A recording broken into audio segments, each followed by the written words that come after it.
in order to mount the y-axis ball nut, now that the x-axis ball nut kind of interfered with where I was planning to have the mounting holes.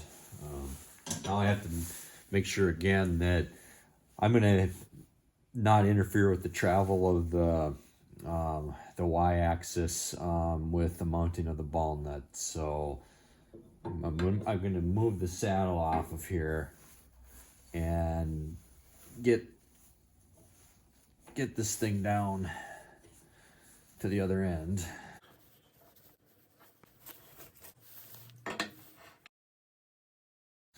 I think I'm okay. I can mount here and still have enough room to get back and forth. I gotta rethink this because the simple method that I showed in the earlier video isn't gonna work. I need a more complicated mount for the ball nut. So in order to get the x-axis and the y-axis ball nut mounts done, it's proving that I definitely need to physically have this stuff in my hands. I'm roughing out where everything is going to be located because I got a really tight fit with everything, because this ball nut takes up a lot of room. So this is how I want it to lay, and if I set this on here, I'm clearing the ball nut. So this is good. I've got both screws in place now.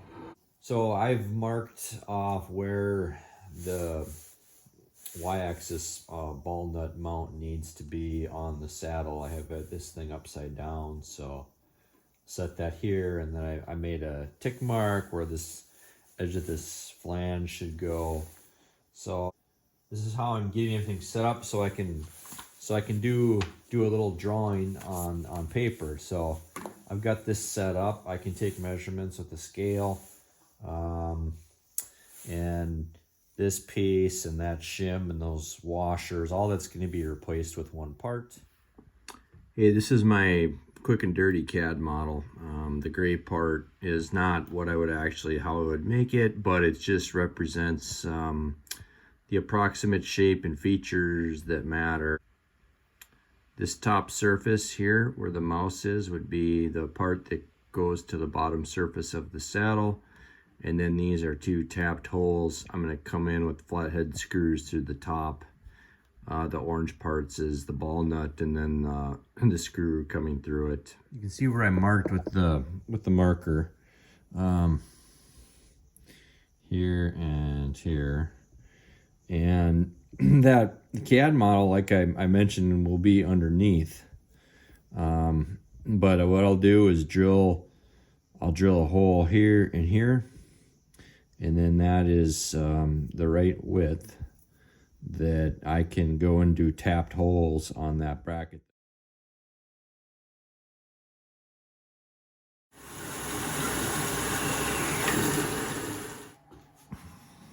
All right, so one of the things when you're working on manual machines, which I want to be running a CNC eventually, that's the whole point of this project, but is marking your workpiece right on there.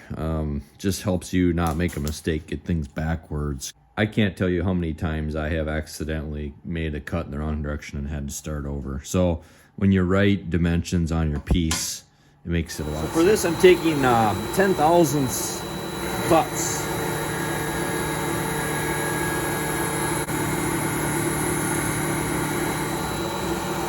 Perfect.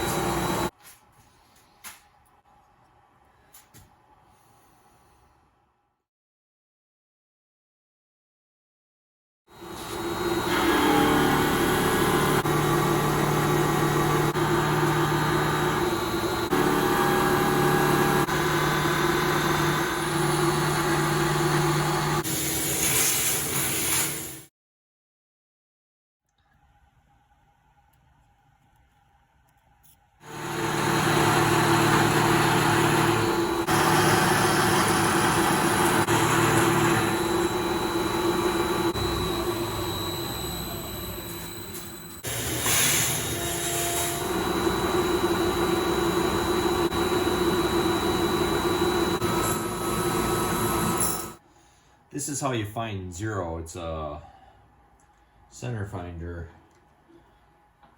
It wiggles. Machine tool instructor taught me to run this at 1200 RPMs.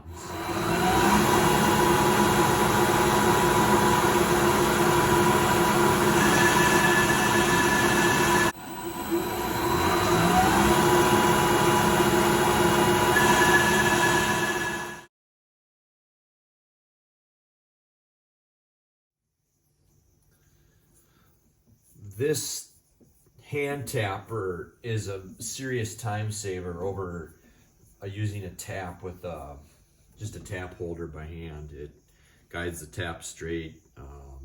It's just, you can see how much faster it is.